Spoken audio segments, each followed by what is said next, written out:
నమస్తే, welcome to Suman TV. నేను మీ అనుష. ప్రస్తుతం మనతో పాటు ఉన్నారు శ్రీనివాసరావు గారు ఫ్రమ్ సహజ ఆయుర్వేదిక్ ఫార్మసీ నుండి. ఆయనతో మాట్లాడి కంప్లీట్ డీటెయిల్స్ తెలుసుకుందాం. నమస్తే సార్. నమస్కారం అండి. సార్, పైల్స్ అంటే ఏంటి, ఫిషర్స్ అంటే ఏంటి, దీనికి డిఫరెన్స్ ముందుగానే మనం తెలుసుకోవాలి సార్. సో ముఖ్యంగా ఇంకొక విషయం సార్, నేను రీసెంట్ గా ఒక విన్నాను, ప్రెగ్నెన్సీ లేడీస్ అలాగే లాక్టేటింగ్ మదర్స్ లో కూడా పైల్స్ ఫిషర్స్ కామన్ అంటున్నారు. సో వాళ్ళకి ట్రీట్మెంట్ ఎలా ఉంటుంది చెప్పండి. యాక్చువల్గా ఏంటంటే ఇప్పుడు పైల్స్ అంటే యానల్ రీజన్ లో ఒక చిన్న పిలక లాంటి భాగం ఏర్పడటం. ఈ పిలక లాంటి భాగం డైజెస్టివ్ సిస్టమ్ సరిగ్గా లేకపోవడం వల్ల కాన్స్టిపేషన్ ఏర్పడి వాళ్ళు పెట్టే ప్రెషర్ వలన ఆ సరౌండింగ్ లో ఉన్నటువంటి వీన్స్ ఉబికి ఒక చిన్న పిలక లాంటి భాగం ఏర్పడతాయి. ఇది పైల్స్.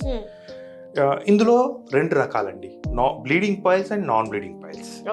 బ్లీడింగ్ పైల్స్ అంటే పైల్స్ అనే భాగము పగిలి బ్లీడ్ అవుతా ఉంటే అది పైల్స్, బ్లీడింగ్ పైల్స్.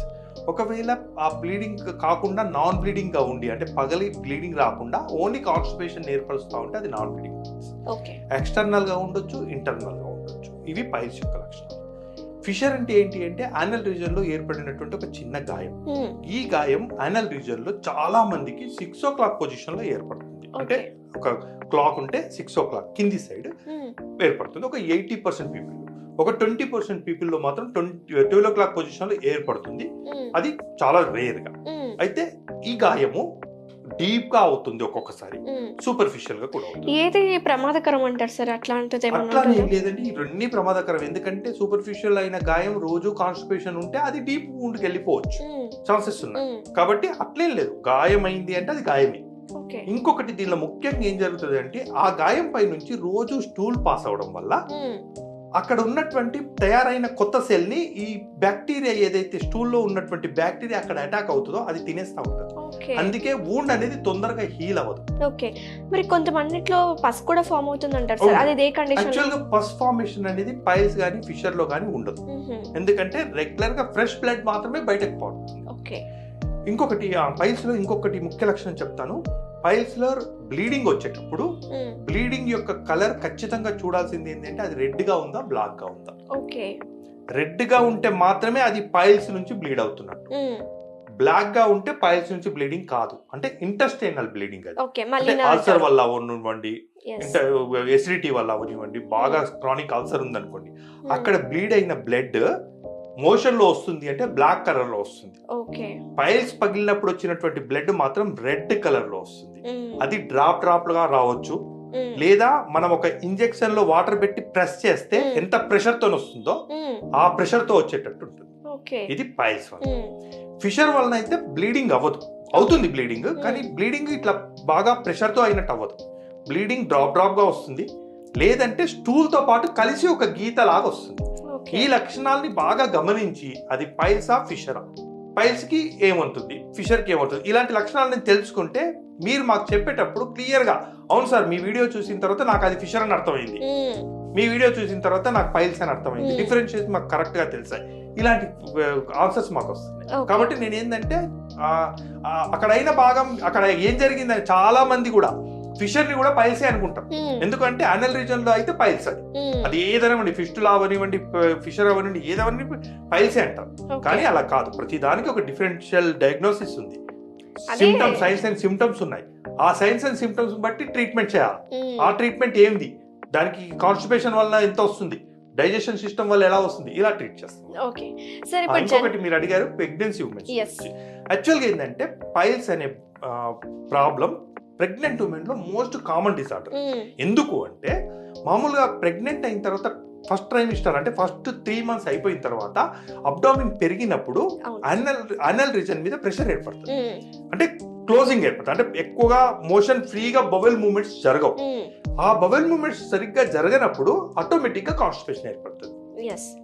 ఇలా కాన్స్టిపేషన్ ఏర్పడినప్పుడు గనక వాళ్ళు ట్రీట్ చేసుకోక దాన్ని నెగ్లెక్ట్ చేస్తే అలాగే పెట్టే ప్రెషర్ వలన ఆటోమేటిక్ గా పైల్స్ ఏర్పడుతుంది. ప్రెగ్నెంట్ ఉమెన్ లో మోస్ట్ కామన్ గా ఏర్పడుతుంది. కానీ ప్రెగ్నెంట్ ఉమెన్ కి ఎట్లైనా ట్రీట్మెంట్ ఇవ్వాలి కదా సార్? ట్రీట్మెంట్ తీసుకోవాలి, ఏం ప్రాబ్లం లేదు. ఆయుర్వేదిక్ ట్రీట్మెంట్ తీసుకోవాలి, తీసుకుంటే అయిపోతుంది, ఏముండదండి. అంటే కెమికల్ మెడిసిన్స్ వాడుతుంది. నేను అదే చెప్పేది ఏంటంటే చాలా మంది ఏం చేస్తారంటే మెడికల్ షాప్ లో దొరికే మెడిసిన్స్ తీసుకొచ్చేసి తాగేస్తుంటారు. వాటి వలన ఒకటి అడాక్ట్ అయిపోతారు, అంటే అలవాటు అయిపోద్ది, అది తీసుకుంటే గానీ మోషన్ ఫ్రీ అవ్వని పరిస్థితి ఏర్పడుతుంది. రెండవది అలాంటి మెడిసిన్స్ వాడడం వల్ల సైడ్ ఎఫెక్ట్స్ ఉంటాయి. దీనికి నేచురల్ వేలో ఆయుర్వేద విధానంలో ప్రత్యేకమైన పౌడర్స్ ఉన్నాయి. ఇవి ఎలాంటి అడక్షన్ చేయవు, ఎలాంటి ప్రెగ్నెంట్ కి ఎలాంటి సైడ్ ఎఫెక్ట్స్ ఉండవు, లోపల బేబీకి ఎలాంటి సైడ్ ఎఫెక్ట్స్ ఉండవు, మదర్ కి మాత్రం ఈజీగా కాన్స్టిపేషన్ రిలీవ్ అవుతుంది. అలాంటి మెడిసిన్స్ ఆయుర్వేదంలో ఉన్నాయి. ఇలాంటివన్నీ వాడితే ఆ టైంలో కాన్స్టిపేషన్ ఉండదు, పైల్స్ ప్రాబ్లం రాదు. అండ్ ముఖ్యంగా స్కూల్ గోయింగ్ కిడ్స్ అయితే వాళ్ళు టైం కి హడావిడిగా వాళ్ళు స్కూల్ టైం అవుతుందని మోస్ట్ కామన్ అది ఎందుకంటే వాళ్ళు పొద్దున్న లేవగానే స్కూల్ కి వెళ్ళి హడావిడిలో ఉంటారు, వాళ్ళు మోషన్ కరెక్ట్ గా పాస్ చేయరు. మళ్ళీ ఈవినింగ్ వచ్చిన తర్వాత ఆటల్లో పడి మోషన్ పాస్ చేయాలి. అలాంటి వాళ్ళ లోపల కాన్స్టిపేషన్ ప్రాబ్లం ఖచ్చితంగా ఉంటుంది. ఈ కాన్స్టిపేషన్ ప్రాబ్లం వల్ల ఖచ్చితంగా పైల్స్ వచ్చే ఛాన్స్ ఉంటుంది. మదర్స్ ఖచ్చితంగా గమనించాలి ఏంటి అంటే కిడ్స్ కరెక్ట్ గా మోషన్ అంటే కాన్స్టిపేషన్ రిలీవ్ లో ఉన్నారా లేదా అని చూసుకోవాలి ఖచ్చితంగా. ఎందుకంటే అది పట్టించుకోకుండా మనం ఫుడ్ పెడతా ఉన్నాం అనుకోండి, ఆటోమేటిక్ అనల్ రీజన్ మీద ప్రెషర్ పెరిగిపోతా ఉంటుంది. కాబట్టి ఖచ్చితంగా మదర్స్ చూసుకోవాల్సిన విషయం ఏంటంటే అట్లా ఉందా లేదా. వాళ్ళకి కూడా మన ట్రీట్మెంట్ కిట్ అనేది ఖచ్చితంగా పనిచేస్తుంది, చాలా బాగా పనిచేస్తుంది. మనం ఈ కిట్ 90 years ఏజ్ వరకు కూడా వాడొచ్చు, 10 years బిలో చిల్డ్రన్స్ కూడా వాడొచ్చు. తర్వాత ప్రెగ్నెంట్ ఉమెన్స్ లో అయినటువంటి పైల్స్ ఏవైతే ఉన్నాయో అవి లాక్టేటింగ్ మదర్ అంటే ఆఫ్టర్ డెలివరీ కూడా అవి కంటిన్యూ అవుతా ఉంటాయి. చాలా మందికి వచ్చే డౌట్ ఏంటంటే నేను చిన్నపిల్ల పాపకి పాలు ఇస్తున్నాను, మీ కిట్ వాడడం వల్ల ఏమైనా సైడ్ ఎఫెక్ట్స్ ఉంటాయా? ఫీడింగ్ లో ఏమైనా ప్రాబ్లం వస్తుందా? ఏది ఉండదండి. ఎందుకంటే ఇది కంప్లీట్ హెర్బల్స్. ఇందులో ఎలాంటి కెమికల్ మనం మిక్స్ చేయలేదు, కంప్లీట్ హెర్బల్స్. అంటే మీరు పాలు ఇవ్వడం వల్ల చైల్డ్ లో కూడా కాన్స్టిపేషన్ రిలీవ్ అవుతుంది. ఆ స్టేజ్ నుంచి కూడా మదర్ తీసుకునే ఆహార పదార్థాల వల్ల చైల్డ్ లో కాన్స్టిపేషన్ వస్తుంది, అది కూడా రిలీవ్ అవుతుంది. కాబట్టి ఎలాంటి సైడ్ ఎఫెక్ట్స్. ఎన్ని రోజులు వాడాలంటారు ఈ కిట్? అంటే క్రానిక్ డిజార్డర్స్ బట్టి, అంటే అక్యూట్ అనుకోండి, అంటే ఒక 2 months 3 months నుంచి మాత్రమే ఈ ప్రాబ్లం ఫేస్ చేస్తున్నారు అనుకోండి, మాక్సిమం 1 or 2 కిట్స్ లో కంప్లీట్ గా తగ్గిపోతుంది. ఒకవేళ ఇన్ కేస్ 2 years 3 years నుంచి, అదే చాలా ఏండ్ల నుంచి, అంటే 1 year 2 years 3 years నుంచి ఉంది అనుకోండి, నేను ఇప్పటి వరకు చూసిన పేషెంట్స్ లో అయితే అప్రాక్సిమేట్లీ 5 to 6 months లోపల చాలా వరకు రిలీఫ్ వచ్చేసింది. 80% వరకు రిలీఫ్ వచ్చేసింది. ఆ తర్వాత డైట్ షెడ్యూల్ చేసి వాళ్ళకి డైట్ ఎలా తినాలి, ఎలా ఉండాలి, కాన్స్టిపేషన్ ఎలా రిలీవ్ చేసుకోవాలి, ఇవన్నీ నేను వాళ్ళకి సజెస్ట్ చేస్తాను. ఆటోమేటిక్ గా అది కంప్లీట్ 100%. కింద స్క్రోల్ అవుతున్న నెంబర్స్ కనుక కాంటాక్ట్ అయితే నా నెంబర్స్ డైరెక్ట్ ఇస్తున్నాను. ఎందుకంటే పేషెంట్ తనకు సందేహాన్ని చెప్తే మా అసిస్టెంట్స్ తీసుకోలేరు, ఎందుకంటే వాళ్ళకి కరెక్ట్ గా ఏం చెప్తున్నారు, వీళ్ళు ఏ సిమ్టమ్ చెప్తున్నా తెలియదు. అందుకోసమే నేను డైరెక్ట్ గా నా పేషెంట్స్ కి నా స్క్రోలింగ్ నెంబర్ ఇస్తున్నాను. మీరు నాతో కాంటాక్ట్ అవ్వండి, నాతో మాట్లాడి మీ సిమ్టమ్స్ చెప్పండి. అది పైల్సా, ఫిషరా, ఇంటర్నల్ పైల్సా, ఎక్స్టర్నల్ పైల్సా, బ్లీడింగ్ పైల్సా, నాన్ బ్లీడింగ్ పైల్సా, మీరు చెప్పే సిమ్టమ్స్ బట్టి, మీరు చెప్పే డ్యూరేషన్ బట్టి, అది క్రానిక్ ఉందా, అక్యూట్ ఉందా, ఇవన్నీ నేను మీతో డిస్కస్ చేస్తాను. చేసిన తర్వాత అప్పుడు మీరు కాన్ఫిడెన్స్ అయితే అప్పుడు నా కిట్ తీసుకోండి. ఖచ్చితంగా మీరు కిట్ తీసుకున్న తర్వాత 11 to 12 days లో కూడా మీరు సాటిస్ఫై అవుతారు.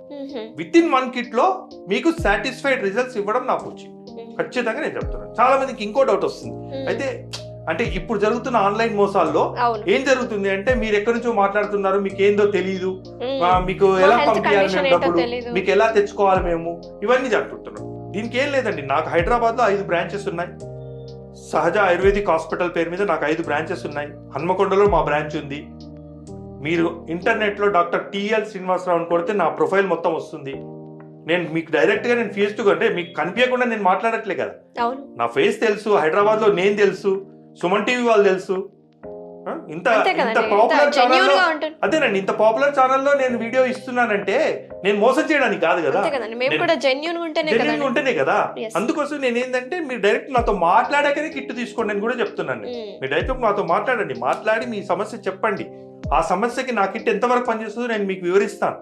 మీరు సాటిస్ఫై అయితే కిట్ తీసుకోండి.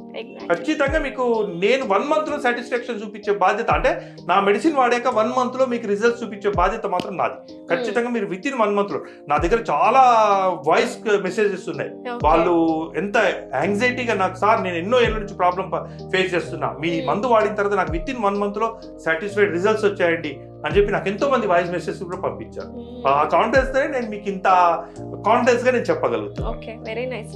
సో చూసారు కదా వ్యూయర్స్, ఎంత జెన్యూన్ గా సహజ ఆయుర్వేదిక్ ఫార్మసీ నుంచి అందుబాటులో ఉండే మన కిట్స్ శ్రీనివాసరావు గారు క్లియర్ గా చెప్పారు కదా. అసలు ఎలాంటి సిమ్టమ్స్ ఉన్నా, వాళ్ళకి సైన్స్ అండ్ సిమ్టమ్స్ ఉన్నా జస్ట్ కాల్ చేసి మాకు చెప్పండి, మేము కిట్ అనేది పంపిస్తాము. సో మీలో ఎవరికైనా ఇలాంటి కిట్స్ కావాలంటే కింద స్క్రోల్ అవుతున్న నెంబర్స్ కి కాంటాక్ట్ అవ్వండి, ఆయన కంప్లీట్ డీటెయిల్స్ మీకు అందిస్తారు. నమస్తే, థ్యాంక్ యూ అండి, థ్యాంక్ యూ సో మచ్.